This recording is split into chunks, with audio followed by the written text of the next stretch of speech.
Hey guys, John Rettinger from Techno Buffalo here. Today is January 5th, 2010, and Google officially unveiled the Nexus 1, the long-awaited Google phone that we've been hearing about for months. And really to the surprise of no one, the specs matched exactly what had been leaked and what we'd seen in the past.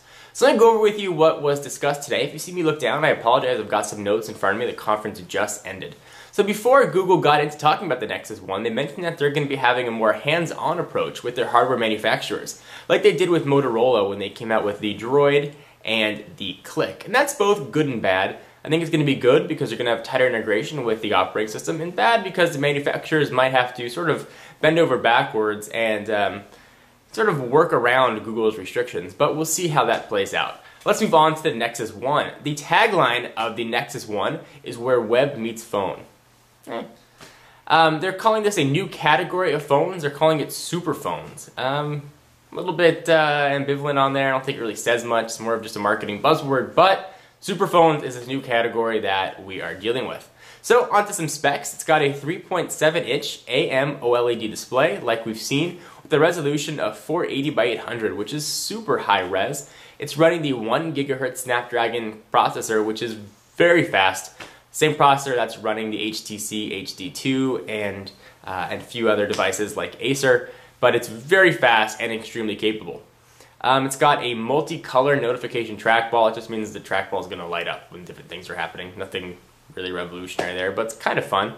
It's got, of course, light and proximity sensors. It's got an accelerometer and GPS, all the stuff you'd expect, especially now from a super phone. From a size standpoint, it's 11.5 millimeters thick and weighs 130 grams. So if you're sitting there at home watching this video and you don't have a scale in front of you, essentially it's thinner than a number 2 pencil and it weighs less than a standard Swiss Army pocket knife. So it's very thin and really light, and it seems like HTC, who made the device, was able to pack a ton into a really slim form factor. So, kudos to them. It's got a 5-megapixel camera with an LED flash, which is nice. Of course, it'll record video. And if you are going to record video, you get one touch uploading to YouTube, which is pretty cool. It's got active noise cancellation. It's got a couple microphones on there to help accommodate that, which is nice if you're driving and you've got a whole bunch of ambient noise or you're walking around in the street. It's going to help make the call quality a little bit better. You can also get some custom engraving on the back. There's a little bit of a metal plate you can put your name on if you want. So those are really the big specs of the device. Let's talk about Android 2.1, which is what this is going to be running. Previously, the newest version of Android that we've seen was 2.0. If you're keeping track, 2.1 was codenamed Flan. Some of the cool things about 2.1, you now get 5 home screens instead of 3, which is quite nice. On the bottom left and right corner, you get some notifications to tell you what screen you're on, and if you hold down with notifications, you get sort of a deck of cards look like you see on the Palm Pre, where you can select which home screen you want to go to. Nice, useful I suppose. There are new widgets, like an improved weather widgets, kind of cool I guess. Also a new thing they're called live wallpapers. They are sort of interactive wallpapers that sort of move around on the screen. There's some that look like you're in a pond, and if you touch it, water starts to ripple. There's some lights that go around as you touch it, responds to your hand. It's mostly just sort of gimmicky and probably a huge battery drain, but I guess they probably do look pretty cool. There's also going to be a new app that they previewed. They showed it's not going to be launched with the phone, but it's the new Google Earth for Android, just like Google Earth on a desktop browser, but on your Android phone, super 3D, and you can zoom around and zoom in. You get sort of the same features you'd get on your home computer. So onto some other Android 2.1 features. You've got a new application launcher. Gone is that little drawer. You now get sort of a 3D looking wheel. Really everything on this device is very 3D because now it can handle it because of the processor. So that is quite cool. You're also getting a new picture gallery with a whole bunch of 3D animations, which is quite nice.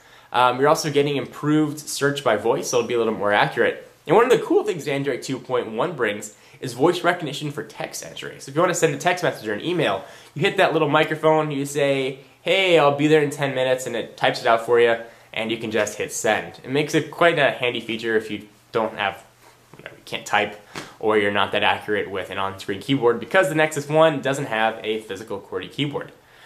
So those are really the highlights of the phone in 2.1. 2.1 will of course be coming to other Android devices, including the Droid, if you're wondering or waiting or feel a little bit ripped off that you got a Droid and you didn't wait for the Nexus 1, but the Nexus 1, we'll get to that in just a minute.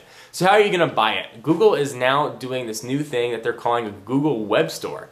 So you can go to google.com/phone and you can check out some of the phones they have available. We've got the Droid up there. You can buy really a lot of the Android phones on there, and you can be able to purchase new Android phones that are going to be coming out. So as of right now, if you want to buy the phone unlocked, which you certainly can, it's going to cost $530, and you can use it on AT&T or T-Mobile. Although with T-Mobile, you'll get 3G. On AT&T, you're only going to get Edge.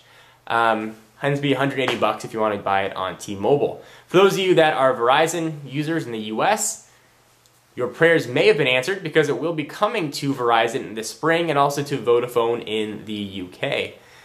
They're launching the web store first in the US, but they're going to be shipping to, or the unlocked version, to the UK, Singapore, and Hong Kong. So if any of those countries, you can go ahead and buy the phone and get it sent out to you. Google claims it's going to be shipping today.